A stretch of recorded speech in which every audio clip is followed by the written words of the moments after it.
질문이라는 것은 우리가 일반적으로 궁금한 것을 물어보는 용도로만 사용된다고 생각합니다. 그렇지만 오늘 다루는 질문은 아주 고급지고 새로운 방식으로 써먹는 질문입니다. 쉽게 말해서 궁금함으로 바닥을 깔고 그 의도를 그 위에 장착하면 초능력을 만들어냅니다. 다른 사람을 내가 원하는 대로 이끌 수 있는 방법이죠. 그 방법 오늘 3가지를 공유해 드리도록 하겠습니다. 자신의 바람대로 인생을 좀 더 지혜롭게 살고 싶으신 분들은 영상을 끝까지 보신다면 정말 만족하실 거라고 확신합니다. 저도 굉장히 인상 깊었던 내용이라 자료 조사를 할 때 굉장히 좋았습니다. 지금 바로 시작하겠습니다. 첫 번째 초능력, 작은 예스를 연속적으로 유도 후 큰 예스 만들기.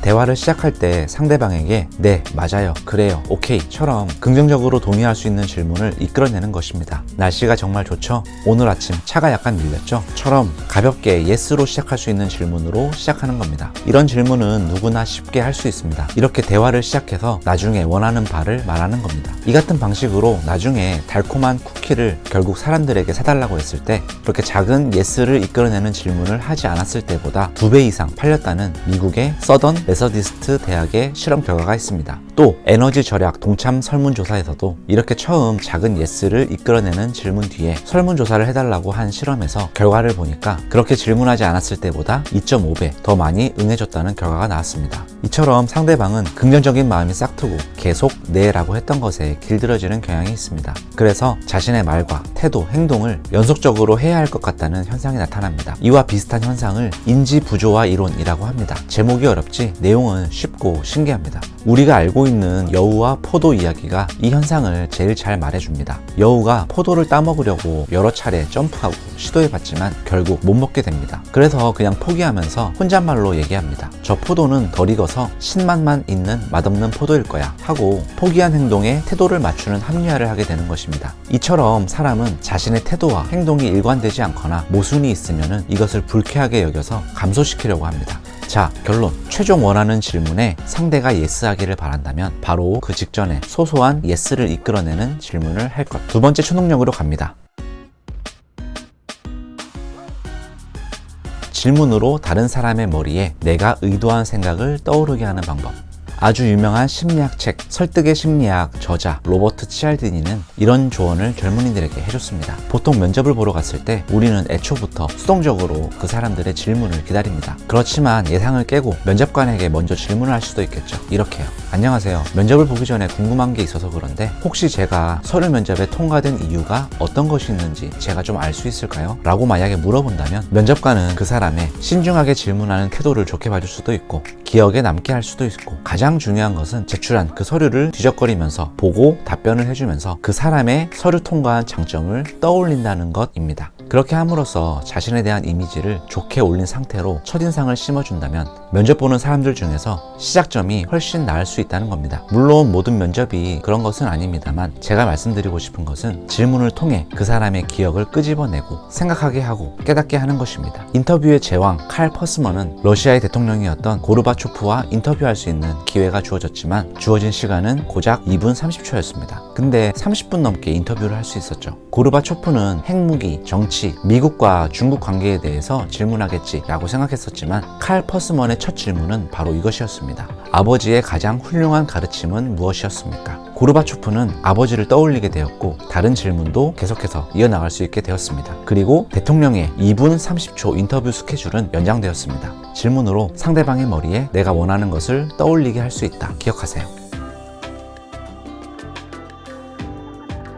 3. 내가 짜놓은 프레임, 그물을 상대에게 던져서 그 의도대로 끌고 가는 질문 하겠습니다. 질문의 3번째 초능력은 역시 재미있는 이야기를 들으시면 바로 이해가 되실 겁니다. 2500년 전 그리스의 철학자 프로타고라스의 일화로 가봅시다. 여러분이 판사라고 생각하고 누구의 말이 옳은지 한번 집중해서 들어보세요. 어떤 한 젊은이는 프로타고라스에게 변론수를 가르쳐달라고 해서 가르쳐줬습니다. 그 대가로 젊은이는 수강료를 주기로 했는데 처음에 절반만 주고 다 배우고 나서는 나머지 금액을 주지 않았습니다. 프로타고라스는 괘씸해서 재판을 요청하여 열리게 됩니다. 젊은이가 먼저 판사에게 물었습니다. 판사님, 제가 이 변론에서 지면 제가 변론을 잘 못한 거라고 볼 수 있고 그러면 변론수를 제대로 제대로 스승에게 잘 배우지 못했다는 게 되죠. 판사는 그렇다고 볼 수 있다고 했습니다. 그러자 젊은이는 그러면 저는 제대로 배우지 못했으니까 이 판결에 저도 수강료를 안 내도 되죠? 라고 했더니 판사는 그렇다고 했습니다. 젊은이는 또 근데 만약 제가 재판 변론에서 이긴다면 어쨌든 제가 재판에서 이긴 것이니까 수강료를 지불 안 해도 되죠? 판사는 또 그렇다고 했습니다. 그래서 이 젊은이는 재판에 지든 이기든 수강료를 안 내도 되는 것으로 질문을 끌고 갔습니다. 자, 이제 프로타고라스로 가보시죠. 젊은이를 가르치고 돈을 못 받은 이 프로타고라스는 판사에게 먼저 말했습니다. 판사님, 그 젊은이가 재판에서 이기고 제가 져버린다면 그 친구의 변론술이 훌륭한 거겠죠? 판사가 그렇다고 했습니다. 그렇다면 이 지역에서 변론술의 대가인 제가 잘 가르쳤기 때문에 젊은이가 이기고 제가 진 것이니까 젊은이가 주지 않은 나머지 반의 수강료를 받아야겠죠? 판사는 그렇다고 했습니다.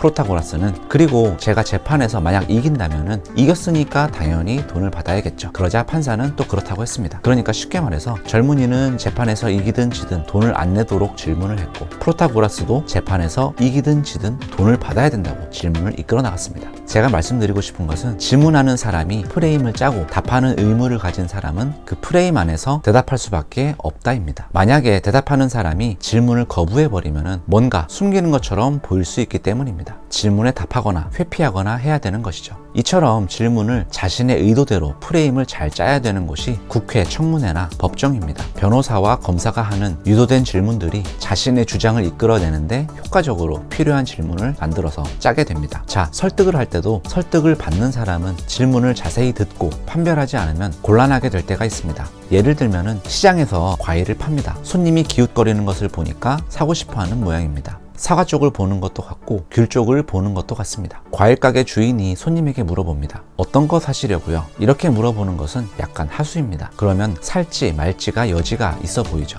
그런데 질문을 이렇게 합니다. 사과 드릴까요? 귤 드릴까요? 자, 이렇게 물어보는 질문의 핵심은 당신이 사는 것은 이미 정해진 거고 그냥 바로 어떤 걸 살지 골라봐라 로 넘어가는 겁니다. 그러면 상대는 사과를 살지 귤을 살지 선택해야 되는 그 그물에 걸렸다면 선택을 해야 되고 아니면 대답을 거부하는 방식 또는 거절을 말해야 됩니다. 사람이 물어봤는데 대답을 안 하긴 좀 그렇죠. 모든 사람은 거절하기를 약간 꺼려하는 경향이 있으니까요. 이렇게 질문의 프레임을 짤 수도 있습니다.